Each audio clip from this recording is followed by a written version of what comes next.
Today, we call them mercy killings. Don't listen to her. She hasn't been sexually aroused since Eden resigned. Now, what do you think? Should I pour his, or will he be a while yet? Oh, not sure. I think after that last serving of rum and nom. Welcome to episode 33 of the Jonathan Creek podcast, where I'll pour Iain's and he can perform a mercy killing. Yeah. Rather that than anything to do with Eden. Yes, no, I don't think anyone's going down that road. No. You had a lovely garden. How are you? I'm not too bad, Gerry, how are you? Warm. Yeah, it's sweltering here these days. For the first time in my memory, we're touching about 30 degrees in Glasgow. That's near unheard of. It's near unbearable, is what it is. That's why I'm wearing shorts and a t-shirt and you're wearing jeans. Well, it was cold earlier. Yeah. You were struggling most of the day, I think we should No. emphasise that. I wasn't. Planning ahead. Yeah. Anyway, the penultimate episode we're going to review. So far. We'll come back if they come back. We will. We've got some ideas. We have. David Rennick might want to take some notes. Well, that'll be in a couple of weeks' time, or for a month's time maybe. If they do come back, I would hope that the bar would be raised quite significantly on this season. Well, it will be if they listen to us. Yeah. But this episode's a bit... I don't think it's as bad as last week's, but it has maintained the relatively low standard. Well, the problem is they've made a rod for their own backs with some of the characterisation decisions. Mm-hmm. I think that there's only so much they can do when you've got them in this scenario. Yeah. There were a few bright spots, I should say. Yeah, a few. Mm-hmm. Get to that. Or those. Inevitably. To do that, we need to begin. We do. And we begin with a summary. As always. Do you have one? Yes. Crack on.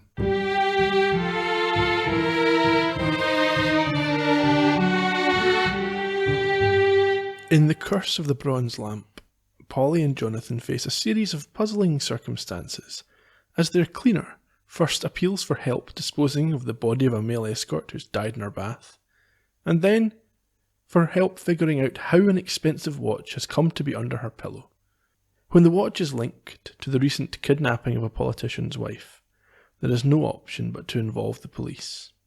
Jonathan finds a second clue more revealing. But can they locate and rescue the missing woman before it's too late? And what will become of the body from the bath? We shall find out, thank you, Iain. This week, we open in a marquee at the Isherwood home, where it's Rowan's 40th birthday.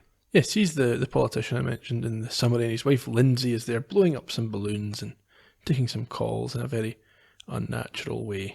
Yeah, I think she takes a call from the birthday boy himself, and it's clearly a surprise party. Yes, I think she talks about them just staying in.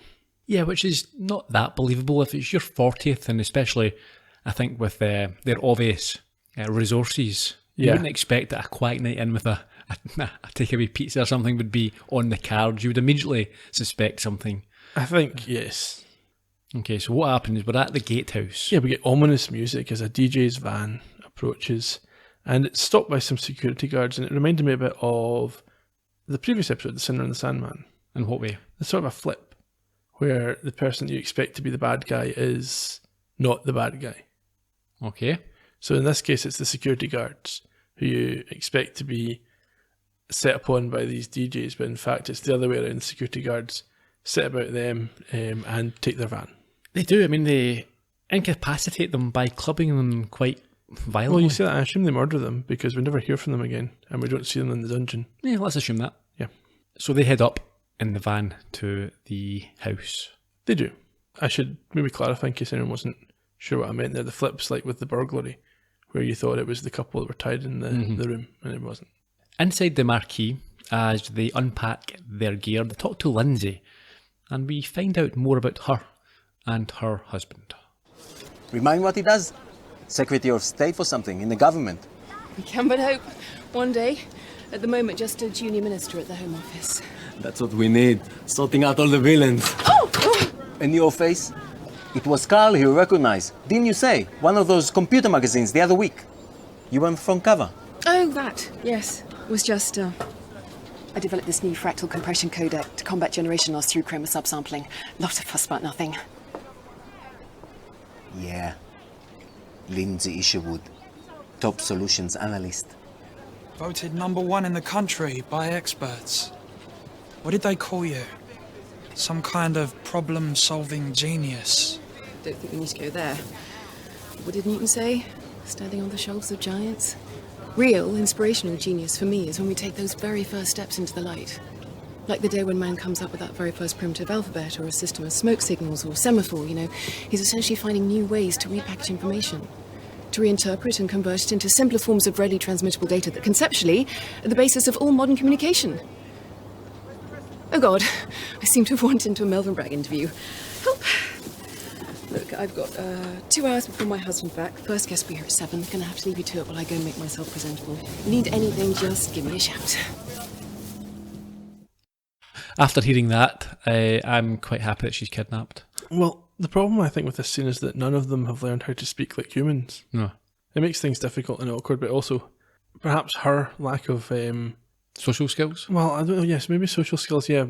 But that might be why she doesn't recognise that there's something up with these guys. Because they are acting really weird. They are. At the very least, just a little bit creepy. Yeah. So up in the bedroom, we see Lindsay getting changed for the party before being beeped and signalled from outside by one of the fake entertainers. Yeah, we get a lingering shot of the boxer tights come out of, I think, to show that they're very expensive tights, I guess. Sure. And downstairs, as soon as she approaches them, she has a hood placed over her head, and then she is thrown in the back of their van, where she's tied up and they drive off. Yeah, they drive off in an evil way. They do. It's a unnecessarily dramatic drive. It's stupid because you're attracting attention to yourself. Yeah, they could just drive away normally, slowly. Yeah, no one would know. No. Anyway, it's a bit later and it's a dark place. Yeah, it's their woodland hideout. Their jail cell. That everybody has. Yes. Where we find Lindsay shackled in chains and a ball gag in her mouth. Typical David Rennick there. Yeah, from her own fetish collection, obviously. A captor enters and he's shining a torch and a camcorder into her face. Yeah, I imagine they actually use the footage that he gets here when they put the video on. Yeah, quite possibly. She's given some food and told that they are going to be ransoming her to her husband, and quip that as a solutions analyst, they would be very impressed if she can come up with something for her current predicament. And then they leave. So with her alone, the camera focuses on her face, and it appears that in good old-fashioned Hannibal from the A-Team style, she is on the jazz. She's got a cunning plan. She has. Where are we next? The Greeley home. We are. Who do we find there? Polly. And who else? Horace. And who else? Heidi. And who else? Laurel. Yeah, so who are these? Who is Heidi and Laurel? I don't know. I presume they were Horace's aunts, maybe, or relatives. Did they say? No, I think it's his wife and her sister. Is it? I think so. Oh no, I think they're just visiting. Are they? Yeah, because there's a reference later on that they're not there anymore. They've gone away and they'll be back. Okay, I missed that. So I assume they were his aunts. 'Cause I think they're older than him. Are they his age? Nah, maybe 10, 15 years older. Yeah. Family members anyway. Yeah. Identical twins, we should say. They are. They are. And they seem quite the character as we heard at the top of the podcast. Yeah, Heidi is chatting with Polly and she commends her on still having her looks and not needing to worry about the rancid stench of adultery. Meanwhile, Laurel thrashes Horace at Scrabble. Klingon Scrabble, I believe. Was it? I think so. Okay. At this point, Jonathan arrives back after his meal, which constituted a constitutional. Yeah, I think he's been puking in the river off a bridge. And having been fed a number of unpleasant sounding delicacies, and he's offered at this stage some kind of Stilton cake, which makes him rich. It does indeed. His excuse for heading to the bridge is an interest in ornithology. Mm-hmm. He commends Horace on the local bird life, which may play a role later on. Horace looks quite pleased. Yeah. I think they both want to make an exit, so they use the early arrival of Denise, their new cleaner, as a means to enforce this exit. Yeah, they vacate, and in the car, Jonathan's phone rings. It does, although I should say that we are told about the marriage problems that Denise has and is fond of letting everyone else know about. Yeah, we hear a lot about Denise in this episode, mostly from her own mouth. Also, before we go, we should mention that Greeley, as he's seeing them off, wonders whether Jonathan saw a bird he heard that sounds like someone retching. He obviously knows what's exactly been happening. Yeah, in the car. Yes, Jonathan's phone rings, but it's not anything interesting. What is it? It's Polly's phone malfunctioning, setting up a hilarious joke for later on, but nothing relevant to the plot. Yeah, I noted straight away here. I wonder if this will come back at some point. Polly chastises Jonathan at this stage for his... haranguing, I've noted. She harangues him, fair enough. Nags would be the old word, but we're not allowed to say that anymore because it's sexist and vile. Okay. She nags him. Anyway, she gives him hassle for not being sociable enough. It's a bit unfair. He doesn't know these people. Huh. Anyway, she realises that she needs to pee and goes back into the house. Why are they there anyway? They're integrating with the community. I think from what was said, these two old ladies remember Polly from when she was a child, when she lived with her parents, and they wanted to see her again. Horace has obviously said to her, "Oh, you'll never believe who's moved back," and then she's obviously been invited as a result of that. But they're not the type of people you necessarily want a dinner party with. You could pop in for a cup of tea for 15, 20 minutes. Everything's dinner in this time. Yeah. Everything social seems to be elongated for the purposes of getting exposition or whatever else. Anyhow, she approaches the door and overhears something nefarious. Yes, it is Heidi insisting to Laurel that they must go through with some plan or other, and there is no backing out at this point, despite Heidi claiming that they will never get away with it. Or Laurel, one of them. I should say at this point that the entire episode would have been much better if these two were the antagonists. Yeah. I would have been, if they could have written something really good for June Whitfield in this episode, but they don't. Polly decides at this point, she's heard something bad, she better leave, so they don't know and therefore kill her. Did you think that perhaps there was going to be a good old-fashioned twin con down the line? I hadn't thought that far ahead, but it doesn't come up again. Well, it comes up briefly and then disappears. Normally in a mystery, when there's twins, they use that to some... Yeah, like in Black Canary. Yeah. We're back at the car, did you see that? I don't even know if we do go back to the car or not. Oh yeah, she goes back and says that she shouldn't pee. Because but doesn't mention what she overheard. She says she'll tell Jonathan later. And we jump to the following morning. Yes, where she answers the door to Denise, the cleaner, who is indeed moaning about her husband's lack of front garden action. See, is it the next morning? Because they left to see her or to be there for her coming. But No, they didn't. They left because they wanted an early night. Because she was coming in the morning. Yes. Right, okay, that makes sense. So yes, she's arrived and initially says she shouldn't talk about these things and then goes on to expound in great detail, as you said. So in the kitchen with Jonathan at the table, she then reveals a bronze Aladdin-style lamp that she has bought from the back of a bric-a-brac van. I imagine that in her bag is also today's newspaper with her horoscope ringed. Oh, yeah. She believes in all that sort of nonsense. Definitely. She hopes that her luck will change, and she then points out the Latin inscription on the bottom of it. Can you remember what it was? Cave quid optis. Which Jonathan translates as being, be careful what you wish for. Yeah. Although this hasn't given her any second thoughts, as she has already booked a male escort. Yeah, well, she says that it can't be a coincidence. She gets this lamp and immediately starts getting spam in her email junk folder for male escort agencies. Yeah. Yeah, she's asked the lamp for men, money and excitement, apparently. Polly, however, quickly forgets about Denise's trouble when she opens an envelope to find a picture of herself. Yes, it looks like someone has observed her doing her business in the woods on her way home. Obviously, she couldn't go into the house because of the nefarious plot. So she's gone in the woods on the way home, which seems a bit bizarre when they live in a village. How far do they have to go? I know. I suppose if you're bursting, you're bursting, even in 3 or 4 minutes. But again, if you couldn't make it home, then overhearing their conversation wouldn't prevent you from entering. You would simply go to the door, pretend you hadn't heard. Yeah. Yeah. So it turns out, I think that, or Jonathan suggests, the camera was one of these automatic ones. He's impressed by the resolution that it's been able to deliver. She's not impressed. No, I think she thinks he's now taunting her because he says, "Don't worry, it might not go viral." There's some dated references to the internet as well. There is, yeah. Which I think probably were dated at the time. I mean, this is 2013? 2014, I think. There was no reason to talk about, this might go online. Yeah. Anyway. We're at their office. Yeah, the office has, I think, been kind of phased out a bit, hasn't it? Yeah, it's not the greatest of sets for a Jonathan Creek mystery. It's a bit clinical, a bit corporate, you might say. Yeah. In reception at this office, Jonathan bumps into an old friend.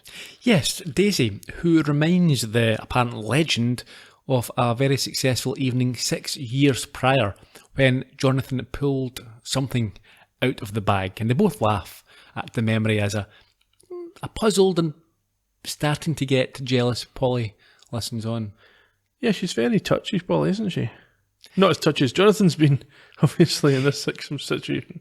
If you remember back to the first episode where Polly was introduced... When Joey was in the office. I made the point, yeah, she walks in and Jonathan's got his trousers down. Mm-hmm. She's not bothered. She's not bothered at all, but all of a sudden now she's starting to get jealous. It doesn't seem... I suppose it's Jonathan's behaviour that's upset her, rather, because on that occasion he didn't show any sort of emotion or... And this year he's clearly happy to see this woman. And I think he was quite annoyed to see Joey. Yeah. Maybe, I don't know. But And it was very insecure of Polly. as you say, something's happened 6 years earlier, but I don't think that was on camera. There was no episodes that year, were there? No, we didn't see any of that. Once again, conveniently invisible to us, but it appears that he has delivered her baby. Yes, I think he was at her house with a friend, a girlfriend at the time, and she went into emergency labour. Yeah, I think he was getting instructed on the phone by the 999 operator, maybe the ambulance person, and what to do, and produced a baby for her. Well, she produced the baby. He just did Pulled the it out of easy the bag. part, didn't he? Pulled it out of the bag, literally. In any case, she now has 2 kids, but I think is single. And Polly doesn't seem happy when Jonathan gives her his card and invites her around for a catch-up. Yeah, Polly's not happy at all. She's completely unimpressed, and Jonathan, quite rightly, insists that she was the one who told him to be more sociable. Yes, very unreasonable behaviour from or unreasonable attitude. Well, it's hypocritical behaviour, isn't it? She Yeah. wouldn't think twice if it was someone that she was friends with. No. We're back at the Creek home that evening, and things have not improved, as that night we see Jonathan watch Daisy at work on the TV as a weather girl, and Polly, again, I think we can sense is not pleased with this development. Yeah, well, it seems this dinner invite has come to fruition very quickly, because she's setting the table for 3 people. But before that, we head over to Denise's house, where she has run a bath. There's a good old-fashioned 80s style sax score setting the mood, and when her doorbell goes, there is an early Lothario named Kevin. Yeah. Denise looks quite panicked. Yeah, I would say she's in a bit of a tiz. Yeah, she says she's about to go for a bath, and he says that sounds like fun. Yeah, now, after we find out what Yeah. the reality is here, this doesn't really make that much sense. Yeah, why would you do that?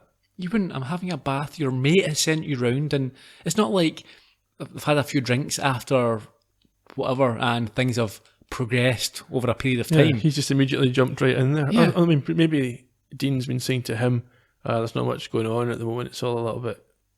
But still. Yeah. Anyhow, back at the Creek home, Daisy has now arrived. Yes, and is boring them, well, at least one of them. Terrible weather-related stories. Yeah. Fortunately, Polly is saved from this dirge. When you say fortunately... Yeah, well, that's by a call from Denise, who unfortunately is in a terrible state. Yeah, she's been having sex with this man and he's died in the middle of it. Yes, during a bit of watery fun in the bath. Polly's going to head over and doesn't even explain to Jonathan as she rushes out. If someone had died in the bath, you would certainly I say. think you would mention it, wouldn't you? Yeah. Anyway, over at Denise's house, she arrives to find her semi-clad again. Barely clad. Barely clad. Thank you, David. Yes, we understand you like boobies. There you go. You might as well have drawn a big ring around that part of the screen, like magnified it or something. Anyway, she lets Polly in and shows her the body of her victim. Yes. No, what do we call him? The escort. Kevin. Yeah. Who's now assumed a different position. Oh, God, Polly. What have I done? So where is he? Still in there? Yes. And he's turned turtle now. Oh, what am I going to do?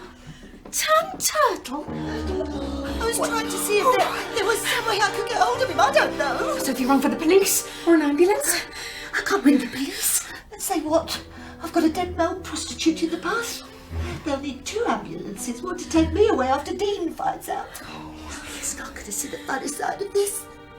Oh, I think my head's going to explode. Yes, Denise, do you think you might want to put something on? Yes. Good idea. Yes. Something soothing. Calm me down while I try and get my thoughts straight here. Clothes, Denise. Clothes? Very good. Check his pockets. Perhaps they could tell us something.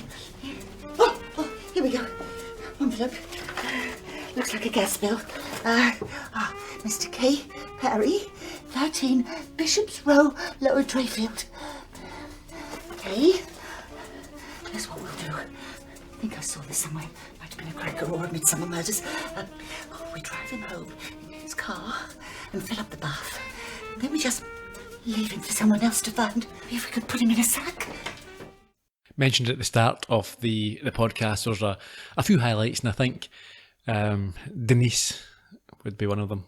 Yeah, and I think her approach to this problem is quite good. The fact she's watched that many crime shows on TV and now she wants to implement the techniques that she's learned is great. Yeah. Why the guy has a gas bill with him, I don't know.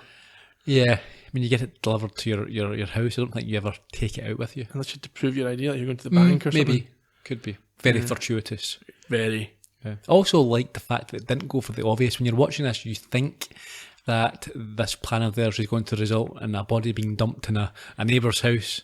Yeah. But, they didn't get it down that sort of... No, it was fine. I think the scenes with these 2 actors are some of the best in this episode because they're very good together. They play off each other very well. It's nicely done.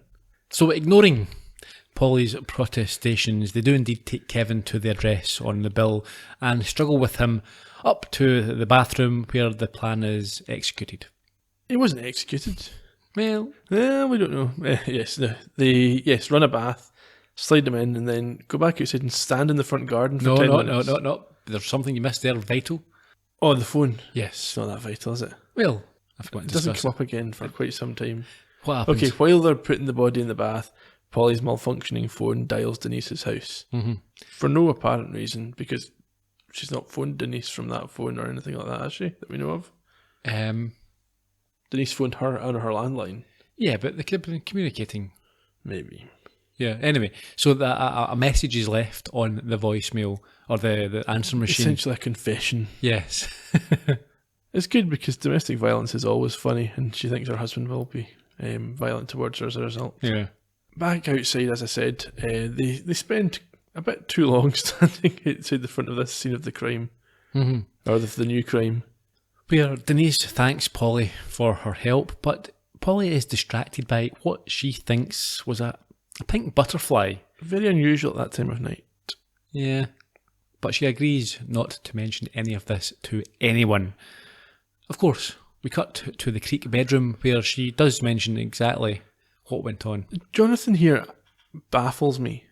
Okay. It's a good opening line about whether they're now Burke and Hare. But then he acts like it would be unusual for this to be illegal and cites European legislation. They moved a dead body. You're not allowed to do that. This isn't the... It's not like PC going mad or no, damn Europeans not allowing us to move our British bodies anymore. Yeah, I didn't understand that myself.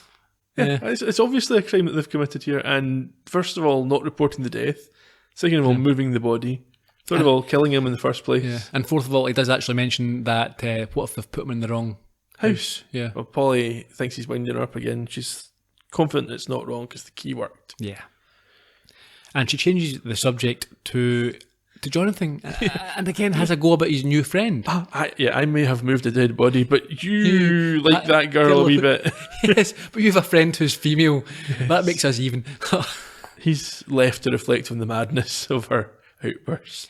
This is another thing. If my wife had to reveal this to me, it's not the type of thing that I would just go, oh yeah, you should have done this and then forget about it. I think I would be saying, no, listen, Call the police now. yeah, you Tell need them what's to sort happening. this out, because if you don't, and your fingerprints are over a body which they then realise may have been moved or died in suspicious circumstances, you can suddenly find yourself in a lot of trouble here. Yeah. Yeah, absolutely.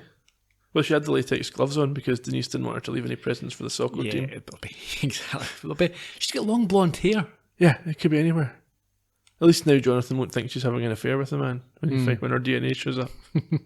We get a quick flip over to Denise's house where she, in a frenzy, changes her sheets in her bed.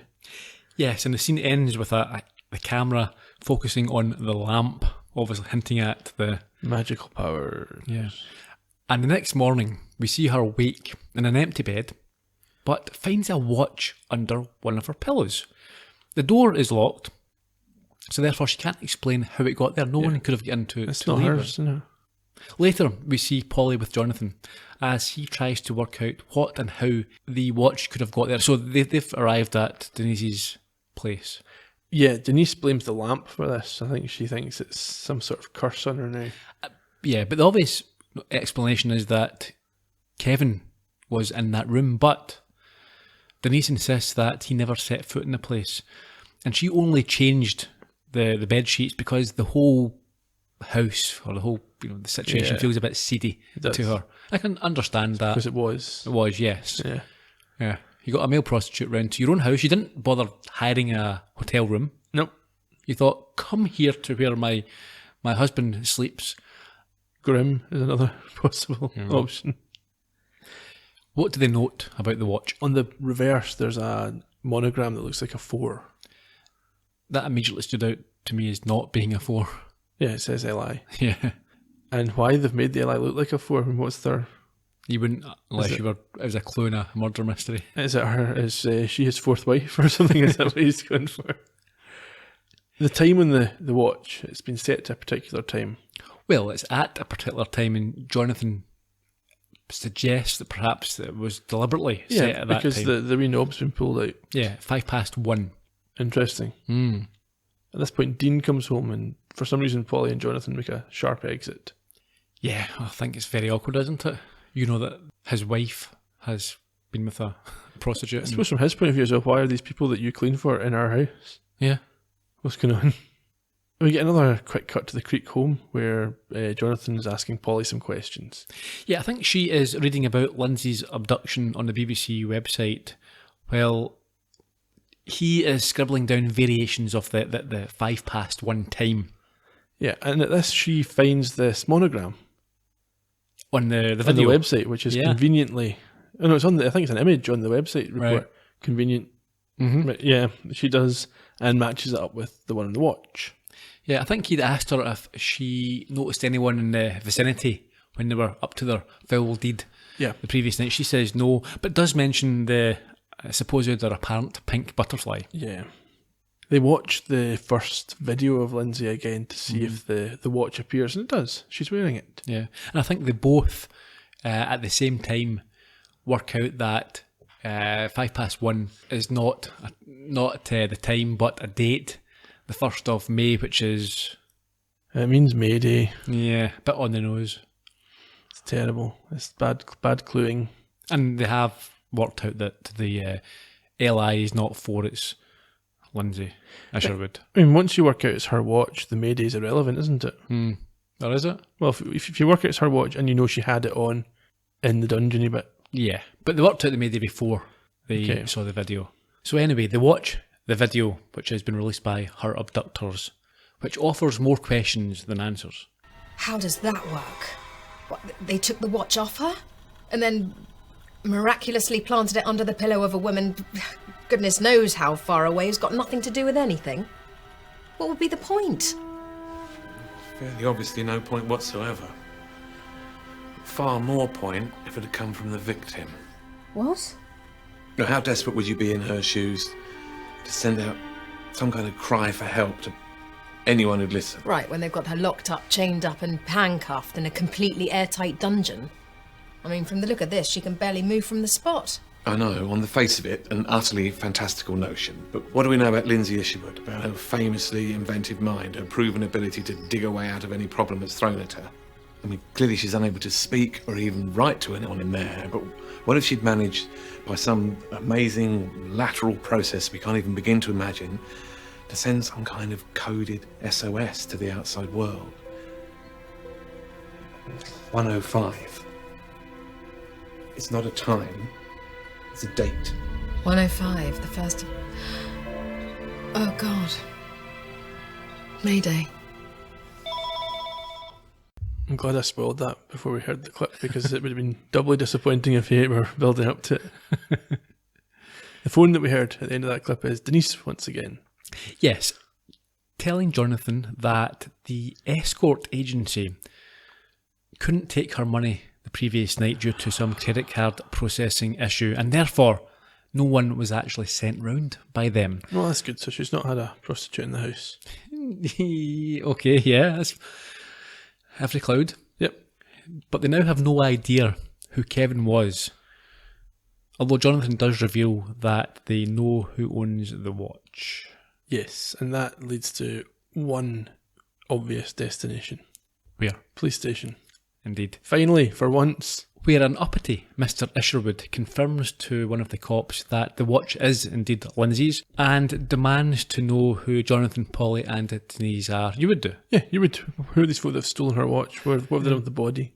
The cop calms him down and admits that they have found a perfect fingerprint of his wife on the glass watch face. Almost as if she put it there deliberately. Yes, I think Jonathan comments that. I think she's overdoing this whole Mayday thing. Like yeah, 105, fingerprint, monograms on it. They are interrupted at this point by another cop who delivers a pair of upmarket stockings which were found with a knot tied in them. Now, No, this is where it starts to get very unbelievable. So a pair of tights are found in a park somewhere, and just don't touch them. Leave them alone. Yes. What would your thoughts be? I would be thinking that someone's left them there in a maybe drunken walk home or some sort of moment of amour or something like that. There's tights and old shoes and that lying around everywhere. Yeah. You don't think, that must be a matter of handies into the police. Someone might have lost them. They want them back. Yeah, and if you did take them to the police, they'd be like, "Get that out of here! I don't want." You're dirty. Yeah. Anyway, yeah. Before they can discuss this further, however, we find that the kidnappers have released yet another video, which they all watch, and we see a bound and gagged Leslie from apparently just 20 minutes ago, minus what? Her tights and her watch. Yeah. So that would make more sense if we saw that she had no tights and then the police went looking and found the tights. Yeah. Yeah, but some strangers just found tights. It's litter. It's not evidence. No. Things take a more sinister turn, though, as the video ends with Leslie having a very large knife held to her throat. But we don't know what their demands are. No, we think that's the thing. We're going to kill her unless we'll tell you that part next time. They have her for a few days, and we find out nothing about how much they're after, where the drop-off is, who's to deliver it. Who knows? Back at Denise's house, she arrives home in a very sheepish manner. Yeah, she's obviously got involved in this thing that she doesn't want her husband to know about. But she's been out playing a bit of tennis as well, I think, and Dean's there, talks to her briefly. Yeah, but he has some bad news of his own. Oh, it's tragic. What happened? He takes a call, I think, and he's informed that his friend Kevin Parry, has died at age 32 from a heart attack and was found in his bath. And he had actually, coincidentally, asked him to pop round to look at Denise's clutch. Yeah, is that a euphemism? I think it might be, yeah. She asks if he ever mentioned it to her, and he's like, no, that's his job. He's a mechanic. I didn't understand that exchange, to be honest. But she seems a little bit dazed at this. Yeah, decided she's got for a bath and a lie down. Yeah. Can maybe she go in that bath? Maybe it was a shower. A dead body floating in it literally a day or two before. Back to the Creek house. And as Polly checks for mail at her front gate. Now that I don't think people these days would be leaving mail in the front gate if you're at the drive. Well, if you've got a post box out on the road, if you've got a long drive, that's what people do sometimes, save the postman walking. Greeley shows up. He does. Who wonders if she is having a wee break. Well, she is hearing these double entendres. I don't think they're intentional. No. But everything that he says, she thinks he's alluding to this photograph of her in the woods. Yeah. And Greeley is not on his own. Who's he got with him? He's got a group of bird watchers. Yeah, from the photography club. Yes, and he also has a letter about Jonathan from a lady, an underwear model who's fascinated with him and wants to meet up with him. Polly is obviously not happy with this at first until... Oh, here we go again. It's a fat joke. Yeah. She's overweight. Well, not so much that. I think she's quite old. Yeah, she's old and overweight. Yeah. And therefore not attractive, and therefore it's okay for Jonathan to meet her. He'll be terribly disappointed. Yeah. If she actually becomes quite cheerful at this idea. Yeah, she's starting to get a little bit, I don't know. Yeah, it's like she's Plotting trying to her. upset Jonathan, Yeah. and it makes her pleased. She asks after Laurel and Heidi, who are apparently both okay but not been around lately. They're due back, I think, the weekend. And we head over to the Greeley house where we see in the kitchen a more assertive Heidi tell the nervous Laurel to pull herself together after they apparently have implemented their scheme. But Laurel says it was the worst night of her life. Heidi, however, tries to convince her that they are on the verge of something rather big and that she can't lose her nerve right now. Oh, ominous. Back to the Creek house. Polly is in bed asleep and rolls over to find Jonathan's not there. Yeah, so she heads downstairs and he's in front of his computer watching a video. Now, yeah. It's a video of a woman bound and gagged Ah, in a dungeon. precisely. Of course, it's Lindsay. Jonathan's still trying to work out what's going on here.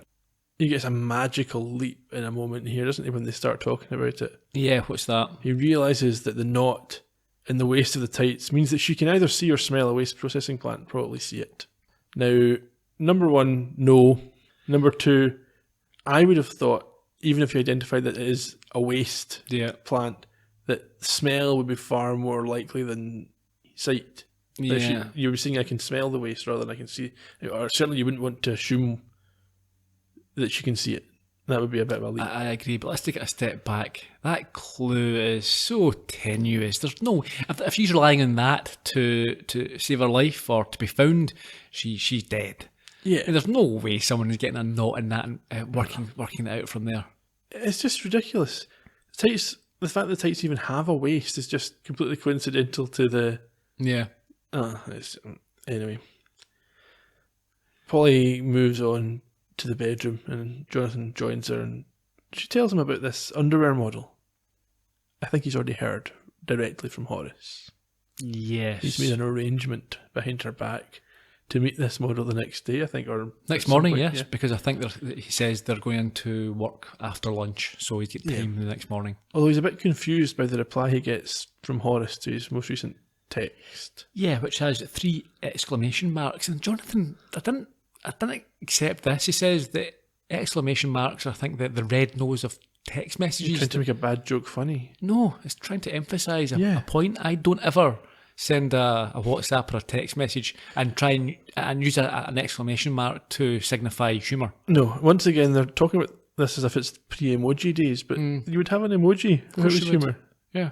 And even if you didn't, you were using the colon and the... Yeah, the bracket. Yeah. Or the P, maybe in this case. Anyway, next morning, Horace arrives and tells Jonathan that the model that he's waiting for is in the van. Yeah, but before he finds the person that he's there to meet, Polly, again, ribs Jonathan for his new beauty regime. Yeah, she's really starting to be a bit cruel. I wonder if this is her noticing things now, if she is suspicious or feeling vulnerable, that anything that he does, put on aftershave or... who's this for? Why are you concerning yourself with this type of stuff now? Yeah, anyway, so they get out to, or Jonathan goes out to the van, and he meets his guest. Well, yes, but it's not the one he was expecting. No, who is it? It's a heron. More wordplay here by Rennick. What's happened? Do we have to? Yeah, don't have to, but we probably should. Literally, in the middle of a conversation about meeting this model, Poppy is her name, Poppy, I think. yeah.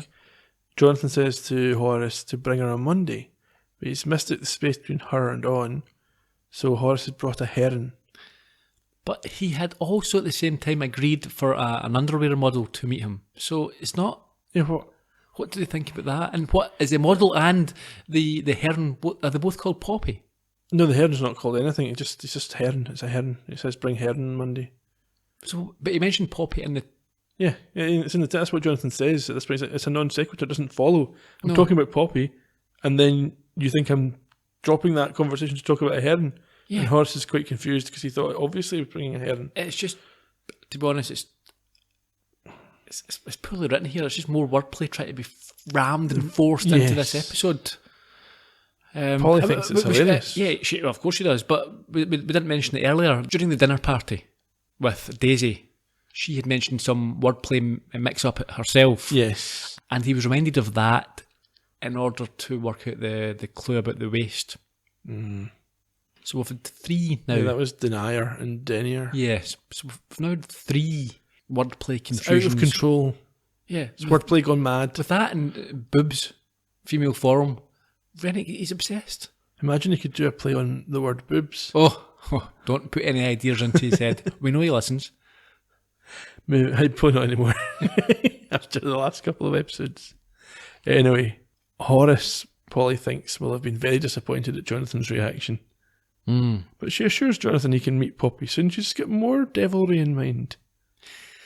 Yeah. Why does she want her husband to be unhappy or embarrassed? Keep him in his place. You need to remember. It's only a couple of episodes ago that we were saying she's very thoughtful and she's clearly, like giving him a massage when she's had a hard time with her father dying, and she does things that are quite thoughtful from time to time. But this is all kind of cruel. He's getting too big for his boots, in her opinion. He's almost trying to become an equal in the relationship. If you remember right at the start, I mean, she was basically telling everyone how she saved him from his old life, had to reboot him. When he starts inviting folk around for dinner and stuff, she's not happy. No, not at all. Yeah. Before we leave this scene, I think Jonathan has a bit of a eureka moment where he notes a bird fly from a treetop. And I think we jump to the afternoon when they're in the office. Yeah, Polly's not so chirpy when she sees Jonathan give Daisy a peck in the cheek before her and her husband's eyes meet. And they both know what each of them is thinking. Yeah, she makes a comment about the rancid stench of adultery. Yeah, that's a little bit later at a desk. Yeah, I think Jonathan's desk. No, I think it's a desk in a meeting room Yeah. where he's sitting at. But I mean, I'm thinking at this point, is a split on the horizon for them in the final episode? For what? Well, I mean, I'll tell you for why. Is Jonathan realising he's not happy in this relationship? Well, maybe. She's becoming very paranoid, and perhaps he doesn't love her. Well, maybe. I think he does, though. I'm not sure, does he? He married her. Anyway, yeah, like I say, they end up in a desk situation where Polly notes that Givenchy didn't go for the rancid stench of adultery as a tagline. I don't know what Jonathan thinks she's alluding to here. I don't know, but that sort of joke's been well used over the years, but it's not Givenchy. It's normally Calvin Klein. You had Calvin Klein Obsession and all these other names of the scents. Jonathan has been talking with Daisy, of course, and he explains to Polly that some weather-related information could all be helpful for one of his theories. He does indeed. And at this, he pulls out a map which shows that the recycling station, the place where the stockings were found, and Kevin's house are in fact in a straight line, as the crow flies, you might say. Okay. It doesn't tell them anything at this point other than where to look. We find them next outside Kevin's house where they park up, and Jonathan takes a look around and asks Polly to wait in the car. Yeah, this is night time. So he's got his torch. Obviously, trying to hide, no doubt. Yeah. Tells him, as you say, to wait in the car. Why would you say that? I don't know. Just so she doesn't annoy him. Yeah, that's a good enough reason, I suppose. But she doesn't have the patience to do this. No, she waits about 30 seconds before getting back out of the car and goes looking for him. And finds him up a tree like George McFly. Absolutely. He drops a branch, but narrowly misses her, unfortunately. He makes it out that it was an accident. Yes. But he has been successful in finding the clue that will solve the affair. Yes. It's not a pink butterfly, but... It's a balloon. The remains of a balloon. So it's another part of the balloon that Polly saw fly past her face. Yes, which according to Jonathan tells him how Lindsay's teleportation trick has been performed. I'm not sure teleportation's the right word. That's what he says. I know, but I don't think it's appropriate. It's not. No. No. That's not how teleportation works. No. By balloon. He's a balloon. That's Yeah. what's going on here. Back in the car, he explains his theory. Yes. Tell me what this theory is, Ian. Ridiculous, that's what it is. Okay, go on. She has had a balloon on her. From apparently. the party. We see in his reconstruction, I presume this is in his mind. Yeah, but we get some sort of flashback and from his vision. She, chained to the wall, has her jacket folded next to her on a chair. Takes a balloon from the pocket, slips this watch into the balloon, blows it up through the window so it's outside, and ties her tights to it and lets it go. Okay. It's blown, it catches on a hedge briefly before taking off and making its way across town. What else happens? The balloon loses the tights at some point, obviously, on the common, and then reaches Kevin's house where it completes its journey by popping and the watch falls into Denise's hood. Which we see her put up. Yes, so the watch is then attached to her hair, but she doesn't notice because she's got no sense of Because feeling she's a in her moron, yeah. head. Yeah, I mean, I've got... Okay, so the explanation, I've got three major issues here. One, and the obvious one, the watch would have been far too heavy for a normal non-helium balloon. Yeah, even with gale force winds that he's worked out, it's not going to work. It would also have burst almost immediately. I mean, as soon as it left, we saw it being trapped in Yeah, the first hedge. a hedge, yeah. That would have popped or at least... Or caught it permanently, yeah. And, yeah, as you mentioned there, the third issue is that Denise has now got a watch in her hair, on her head. You can't... Well, she's changing her bed and everything. Yeah. And then goes to sleep with it, lies back, and And then while she's lying still, it falls off. Yeah. That's just... That's just bull. Isn't it? It's terrible.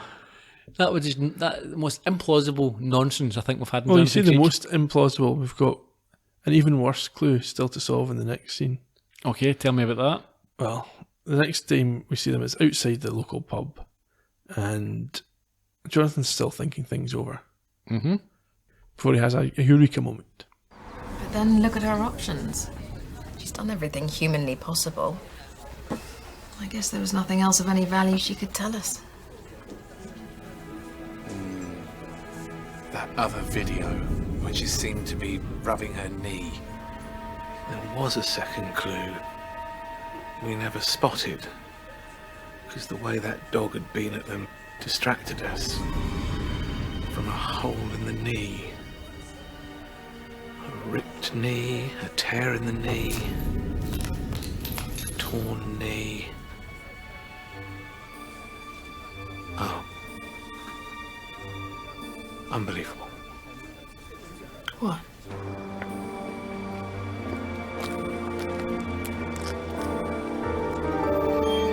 And that second reference point turned out to be the breakthrough. Two locations well known to the victim, the pub and the recycle centre, would have been visible only from one very narrow section of the surrounding countryside. Yeah, we cut into a live BBC News 24. Yeah, before that, come on. We need to... No, go away. Okay. That's all we need to say, and that's terrible. It is. Yeah, we're at the hideout. Yeah, we see the arrest of the men, followed by the rescue of Lindsay. Yeah, but they're just happily sitting outside the hideout in their van at that This time. is their plan. Their plan is to sit there, not make any demands, and just sit there for a while. We found out nothing about their plan. That's not acceptable. Yeah, it doesn't make any sense. Yeah, you need to have some sort of motivation. Yeah, we don't here. care what's going on here. Yeah, Yeah, why do we care? Maybe she deserved to be kidnapped. We don't know. Are they political terrorists? Are they but we know nothing. nothing? It wouldn't take more than 30 seconds to during the video, the ransom demand, or the video with Leslie to the say first one they could've want, said. we want this by this time. Anyway, we move on to an elongated finish.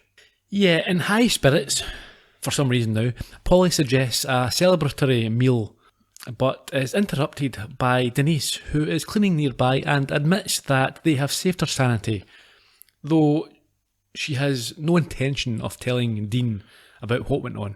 Yeah, but he is a bit more interested in her, apparently. Yeah, but unfortunately for her, we quickly cut to Dean arriving home. Yes, where he spots that there's a message on the answer machine. And presses play. Will no doubt batter her now, hilariously, as she implied earlier. We're now at the restaurant. Which restaurant? The restaurant where Polly and Jonathan are having a celebratory meal, as I said. A non-specific restaurant in the town. Well, it's one where there is, I think, a cabaret act. It's a place where you can have a meal and watch some entertainment. It just seemed to me a little bit out of keeping with the rest of the village in terms of tone and the way it was set up. It wouldn't be in the village. It'll be the nearest. I think it would be in a bigger town. Yes, nearby. Yeah. That makes more sense. Mm-hmm. Anyway, Polly apologises for her paranoia, but clearly doesn't mean it. No, she doesn't mean it.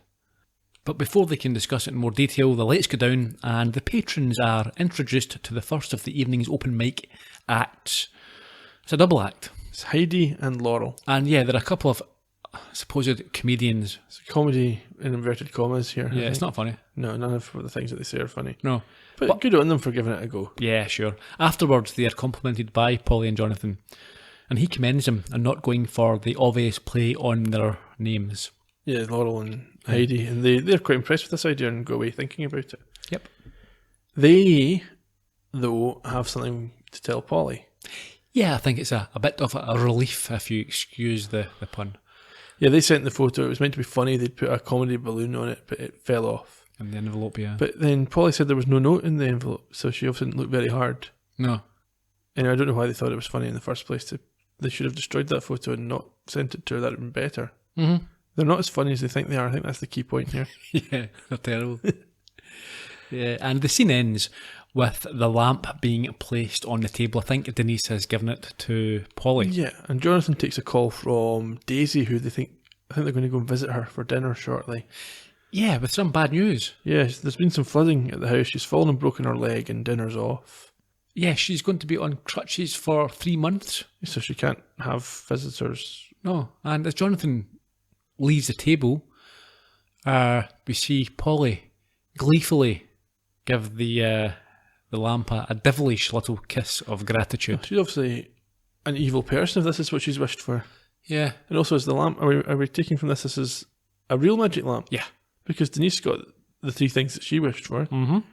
Or is it just a coincidence? No, she didn't get the 3 things. She didn't get money. Yeah. I think that was one of the things. Well, she got a valuable watch. Okay. No, that was just returned to and Leslie. She got her money back for the male prostitute. Yeah, okay, fair enough. Yeah, anyway, yeah, so that's, yeah, Polly's happy enough that, but I think she's jumping the gun there. I think that if someone is injured, you often want to look after them, to visit them, to be sympathetic towards them. Jonathan might want to go and cook for her. Why would you not? Exactly. In a time of need, you say, listen. She's pushing them together. Yeah. Well, she'll get her comeuppance, hopefully. Maybe. But that will have to wait till next time. Well, that's the end of the season. It is. And a poor season it was all round. Yes. The less said, the better. We still have a few things to say, but we'll rattle through. Well, we'll save some of the big thoughts for the podcast finale in a couple of episodes' time, won't we? We certainly will, yeah. This episode was first broadcast on the 14th of March 2014 and again was directed by David Sant. This is the first time I have an all-female guest star list. Okay, you're not going to talk about Dean then? Nah. Quite a familiar face. Was he? I thought so. I didn't recognise him. Okay. Lindsay was played by Elizabeth Conboy. Not Conroy, Conboy. I know a few of those. Yeah. You may have seen her in Fearless or Spooks, EastEnders, Doctors, The Jury, The Bill or Holby City. I think she does a lot of theatre work now and has appeared in a L'Oreal advert. Fair enough. You certainly recognised Denise, who was played by Josie Lawrence. Of course. Yep. Born in 1959, you may have seen her in either EastEnders, Outside Edge, Doctors, Holby City, The Complete Guide to Parenting, Fat Friends, or maybe Get Fresh. She is a member of the improv group, the Comedy Store Players. Now, I think that was named after an American group, which included Martin Short and Robin Williams as guest performers. But back to Josie, she's probably most famous, I would say, for Whose Line Is It Anyway? Yeah, I would say so. And her own sitcom, Josie. Probably not as much for that. Or even being Glasses Wearer of the Year in 1993. Well, that's what I remember her for. Yeah, that was an Outside Edge. Okay. I enjoy it. I think I mentioned that to you before. It's set around a small village. It's a cricket sitcom. Okay. I mean, cricket's just the backdrop. It's not really about cricket. Because I don't know anything about the sport or enjoy it. But I did enjoy Outside Edge. And Josie Lawrence, she plays a bit of a vamp, the glamorous wag, you might say. Okay. Yeah, but she's very, very good in it. She's good in most things. Mm-hmm. She was good in this. And I did quite fancy her back in the day. It's a bit harsh back then, when she was young. I only have eyes for my wife now. Oh. Melanie Gray played Daisy. Not a massive CV, but you may have seen her in Penny on Mars, Justice League, Yeah, the movie recently. Mm-hmm. The Aliens, Doctors, Casualty, or Pram Face. I've not heard of that last one. I've not watched it, but I think it's an adult comedy. Some of her well-known roles include Pretty Skater, Woman and Pretty Woman. Yeah, not bad. June Whitfield played Laurel and Heidi. I think it's safe to call her a UK TV legend. National treasure. She was born in 1925 and has starred in Absolutely Fabulous, Last of the Summer Wine, EastEnders, Coronation Street, Doctor Who, Cluedo, my favourite, Terry and June, just bought the complete box set fairly recently, Happy Ever After, Scott On, Bigger, My Neighbour, The Tony Hancock Show, and I think she was in 4 Carry On movies. What do you know her most from? Probably Absolutely yeah. Fabulous. Not Terry and June? No, I've not Oh, watched it's that. brilliant. Any trivia for us? Well, only one. It was more of a rumour than a trivia. I read someone suggest that this season of Creek had a much lower budget than in the past. Mm-hmm. And that one of the ways that they worked around that was by having a lot more darker scenes, so the sets only had to be half dressed, and they could save some money that way, and a lot less location work. And sacking Adam Klaus. Well, there's that as well. Yeah. Yeah, that would make sense. It adds up a little bit, doesn't it? There's a lot of dark stuff in this season. Yes, I mean, it does add up, but what doesn't add up is it was still a very highly regarded and watched show. Yeah. Why would you cut the budget of one of your... I don't know. Unless Sarah Alexander's so expensive. That would be maybe Alan Davis. Maybe he decided I want more coming back. That wouldn't be a cut budget. That would just be that more of the budget had to go on the... Or maybe it is they just had less to spend in the episodes because the actors are more expensive. I don't know.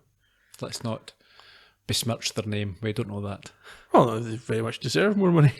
Yeah, but not at the expensive light. I mean, but anyway, that like I said, there's no verification of that. Sure. Okay. Episode review. Motive for what? The crime. We don't know. Okay, I'll run through the clues. We've got the pink butterfly, the watch and its associated clues, the stockings and their associated clues, how the crow flies, and the wind direction. And the information of the videos, I think, as well as a clue. Yes. You gotcha? The Tawny Owl completing the triangulation. Yeah, well, that was another clue, I suppose. I suppose the police was going and getting them. Being at the crime scene. Having a cup of tea outside. Okay, I think that's us then, yeah? I think that's it, yeah. I don't think we should do a season review with regards to the guilt or not guilty. I don't think it would make sense with the crimes that we've had this season. Nah, okay. So next time we have at this point, final episode, Demons Are Roost. Yeah, I've not watched it. Neither have I. I was saving it. We said this back in episode 1, I think we were going to save this one. Yeah, so we're watching it fresh. New to both of us. And we will follow that with a rap episode. And if they come back, we can rename the rap episode Interim Rap or something. Sounds like a terrible MC Hammer album. That was it. Okay, so until then. Yeah, cheerio. Bye-bye.